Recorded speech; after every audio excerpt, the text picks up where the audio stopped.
Hello, Professor Sodano. As you know, my name is Ryan Hefner, and I'm going to be talking about the Scrubs episode, My Life on Four Cameras, that we watched in class. Now, I broke up what I wanted to say in a few different parts. I'm also kind of going off of what you said in our outline of notes to take during class, because I thought there were some interesting things I wanted to hit on that as well. So, to start,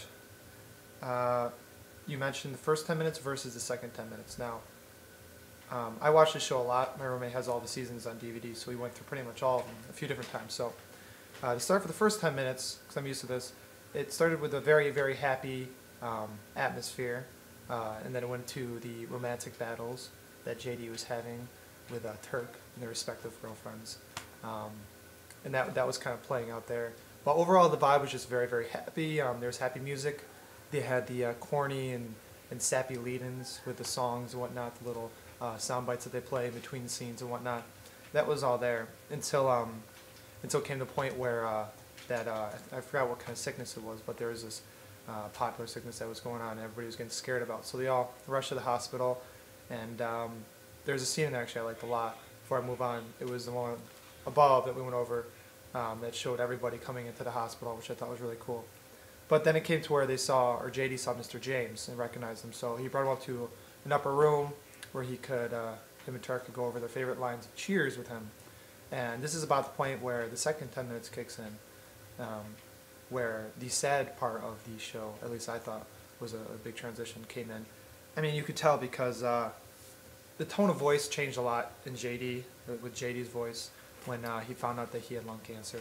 And there was sad music going on, or no music, which plays a lot. If you hear no music, normally something's wrong. And even the lighting was dark too. The lighting was a lot darker, and that's also a big reminder that something's going on there. Normally it's very bright in the hospital with lights everywhere when normal things are going on in the show.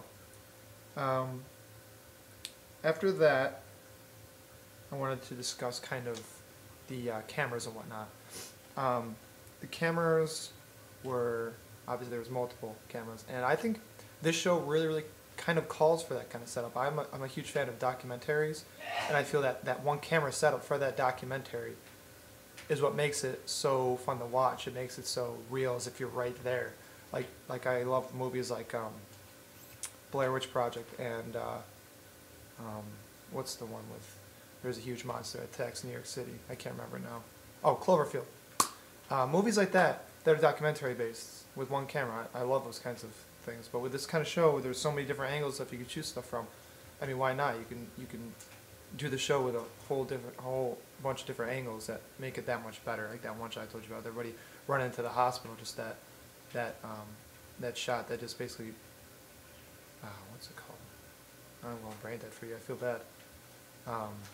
The shot that basically shows everybody where people are and what's going on. You're gonna hate me for forgetting that. I know you're saying it in your head right now, but yeah, that's my take on that. I really feel that the episode captured that really well with all the different angles it used and whatnot. As far as the laugh track goes, that you said look out for.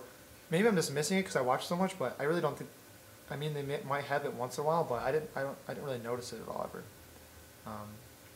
Another thing to pick up on was the costumes real quick that they used. Before I go way too long, I'm like at 3:50 right now.